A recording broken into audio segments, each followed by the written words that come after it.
Au sommaire de l'ACI Talks, Big, la famille de disques durs externes de l'ACI qui offre une grande capacité de stockage, performance et sécurité. La découverte de cet outil taillé pour les pros de l'image en compagnie d'un photographe, Olivier Henrigaud.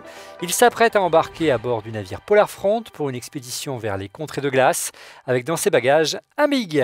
Bonjour à tous, bienvenue dans l'ACI Talks, une émission qui tous les mois accueille des créatifs de tous les horizons pour qu'ils nous parlent de leurs arts, de leurs outils de création et de stockage préférés. Et pour ce numéro, j'ai beaucoup de chance, nous accueillons Olivier Henrigaud. Bonjour Olivier. Bonjour Olivier. Olivier, tu es un photographe passionné par la nature, on l'a dit, et les animaux. Et tu t'apprêtes à embarquer à bord du Polarfront. Quel est le but de cette ou de ces expéditions ? Alors ces expéditions à bord de ce navire Polarfront aura pour but bien sûr d'étudier la faune et la flore du Grand Nord et tout particulièrement du cercle polaire. Alors on reviendra en plus en détail sur cette expédition et sur ton parcours en fin d'émission, car on va voir, on le verra, tu as d'autres cordes à ton arc. Olivier, je te propose que l'on découvre un disque en particulier qui va vraiment tailler pour tes besoins. C'est le 6B qui est à côté de toi de l'ACI. Et on commence par un unboxing express. Dans la boîte, le 6 Big est livré avec beaucoup de câbles et accessoires, à commencer par le disque dur, le 6 Big, un câble d'alimentation, il y en a une flopée pour tous les pays, un câble Thunderbolt 3 vers USB-C, un câble USB 3.1 USB-C, un câble adaptateur USB 3.1 USB-C à USB 3.0 USB 2.0 et enfin, bien sûr, le guide d'installation rapide. Olivier, particularité de la famille Big de l'ACI, on l'a dit, il adopte le Thunderbolt 3. Tu peux nous en dire un petit mot ? Oui, alors le Thunderbolt 3, là on a un câble, on va pouvoir le montrer. En termes de connectique, donc bien sûr c'est du similaire à l'USB-C. Donc le câble, la connectique a changé par rapport au Thunderbolt 1 et Thunderbolt 2, oui. Qui était un petit format carré, là maintenant c'est un format ultra plat. Exactement, c'est bien de le souligner. Apple a prévu bien sûr un adaptateur pour ceux qui seraient encore en Thunderbolt normal ou Thunderbolt 2, donc pour convertir, pour directement bénéficier de ce Thunderbolt 3. Donc on voit bien sûr la petite encoche carré. Bon, alors comment ça marche ? Tout de suite la démo en plateau. Olivier, gros plan sur le boîtier, il est intégralement en aluminium, il peut accueillir 6 disques, ça tombe bien, ça s'appelle le 6 Big. Oui, exactement, donc là on a le 6 Big. Alors on a 6 Big donc pour 6 disques durs, donc 6 disques durs, on peut embarquer 10 Tera par disque dur, donc on peut aller jusqu'à une capacité de 60 Tera. Et bien sûr dans l'utilisation on va dire de CB, on peut les retirer très simplement, là on le voit. Et bien sûr, directement, si on doit les remplacer, c'est très très simple et ça fonctionne de manière automatique. Le 6 Big, c'est un disque RAID, il permet d'offrir de la performance et ou de la sécurité en fonction que vous choisissez le RAID 0, le RAID 1 ou le RAID 5. Alors quel mode de configuration choisir, Olivier ? Le RAID 0, lui, il va être le plus rapide, d'accord ? Parce qu'on va travailler vraiment de concert avec les 6 disques. Les données sont agrégées, donc tous les disques travaillent de concert, ça va très très vite. Tout à fait. Mais, tout à fait, il y a un petit mais quand même. On utilise tout, d'accord ? Donc on utilise tout, on va très rapidement, mais derrière, on n'a pas de filet de sécurité. Donc, si on perd un disque, on perd toutes ces données. Voilà, tout à fait. Donc on va très vite, mais c'est pour ça qu'il existe d'autres RAID. Et tout particulièrement, là sur ce modèle-là, on pourrait utiliser un RAID 1, tout simplement, où on travaille sur un disque et on a la copie qui se fait avec un effet miroir sur l'autre disque. Moi, ce que je peux vous conseiller de mieux, c'est le RAID 5, c'est ce que moi j'utilise. C'est-à-dire c'est un peu le meilleur des deux mondes. C'est les disques travaillent en fait de concert pour optimiser les performances en agrégeant les données. Celles-ci sont en parallèle copiées sur différents disques pour prévenir la défaillance de l'un des disques à l'aide de codes de parité écrits avec chacune des données. Qu'est-ce qui se passe concrètement avec le 6 Big qui est à côté de toi, Olivier ? Si je perds un disque, comment je dois faire pour le remplacer, tout simplement ? Tout simplement, voilà, j'arrive à ce niveau-là. Hop, j'ouvre directement mon volume. Je vais changer, bien sûr, mon disque dur. Je vais le remplacer. Une fois que je l'aurai remis en place, automatiquement, tout va se remettre. Les données se reconstruisent sur le disque tout neuf que tu viens d'installer. Voilà, de manière automatique. Voilà. Et puis rappelons qu'en cas de grave défaillance, il y a toujours chez l'ACI, c'est une spécificité de la marque, le plan Rescue, le Data Recovery Service. En clair, vous avez la possibilité, tant que le produit est sous garantie, d'envoyer votre appareil jusqu'à chez la scie, qui est même capable d'aller jusqu'à la salle blanche pour récupérer vos données. Rappelons quand même qu'il est bien plus sage de réaliser des sauvegardes régulières. Même si le RAID vous sauve souvent la vie, il vaut quand même mieux faire des sauvegardes, surtout quand on est un professionnel.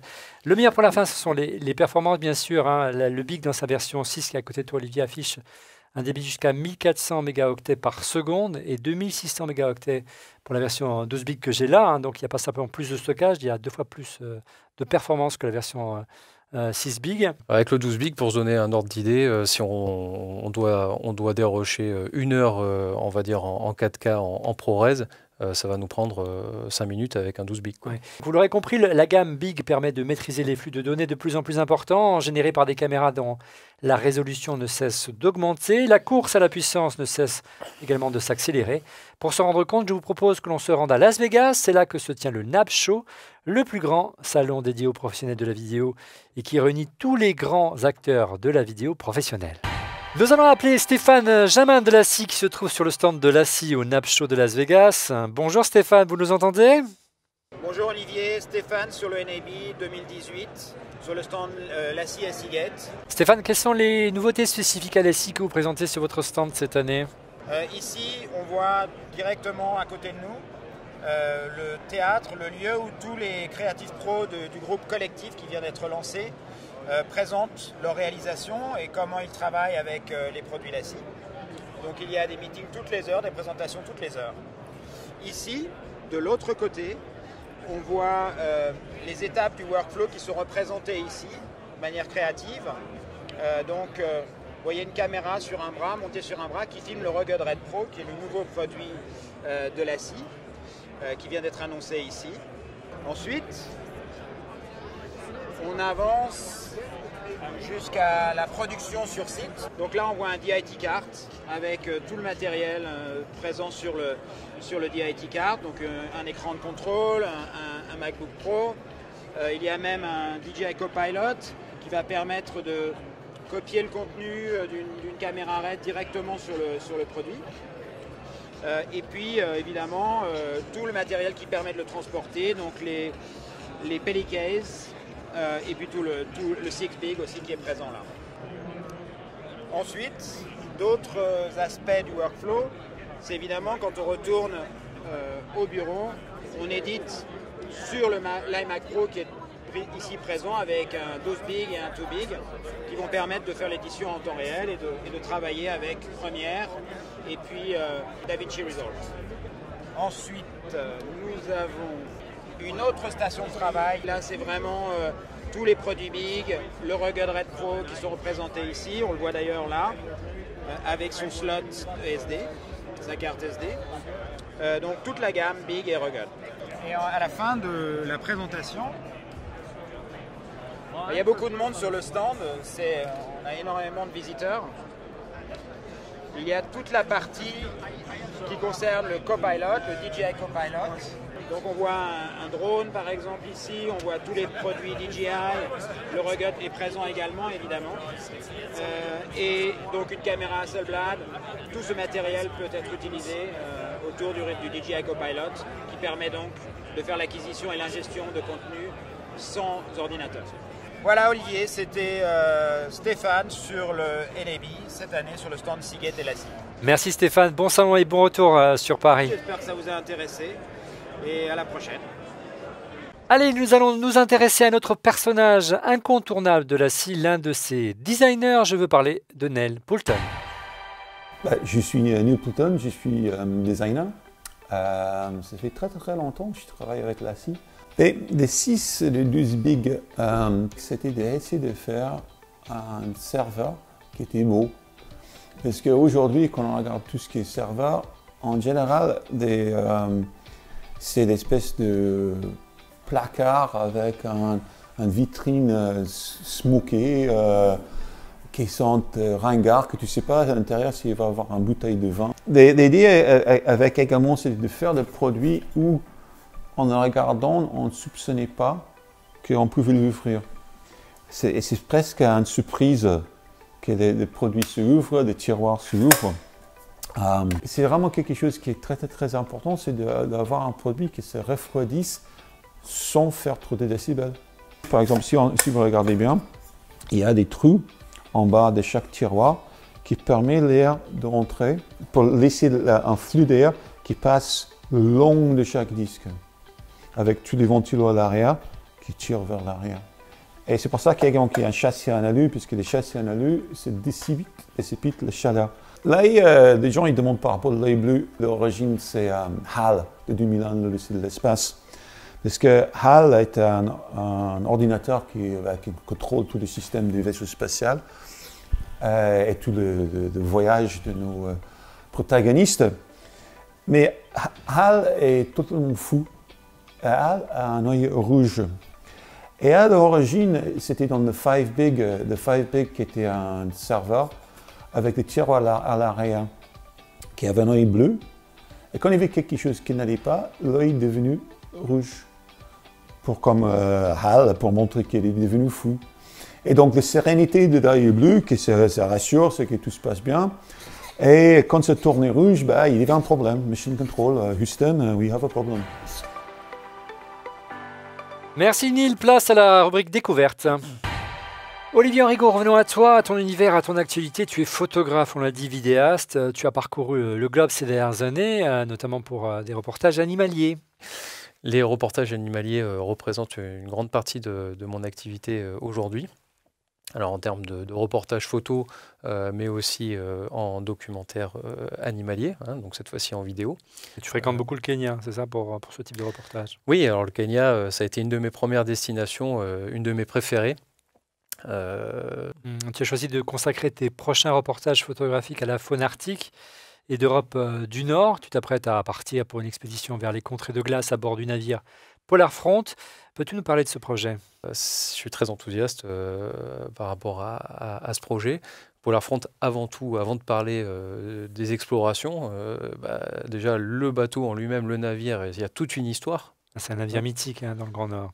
Oui, alors le Polar Front, c'est un navire mythique. Alors au départ, il est forgé, bien sûr, dans le Grand Nord. Et il a été employé une grande partie de sa vie, pour ne pas dire toute sa vie, par l'État norvégien. C'est une station météo, c'est ça en gros? Voilà, c'est un des derniers navires à avoir récolté les données météorologiques. C'est un vrai brise-glace. C'est un vrai brise-glace. Il est estampillé, il a la particularité ICE, donc c'est comme ça qu'on appelle ces navires brise-glace. Même si le but n'en est pas là, parce que c'est pas pour bien sûr détériorer. Il vaut mieux avoir ce genre de choses quand on fréquente le Grand Nord. Et aujourd'hui, donc, il est passé sous pavillon français? Oui, alors aujourd'hui, on a eu la chance par le commandant de ce bateau, qui est Yann Lebellec, et son associé Sophie Le Gavagnon, d'avoir ce navire à l'étendard français, 100%.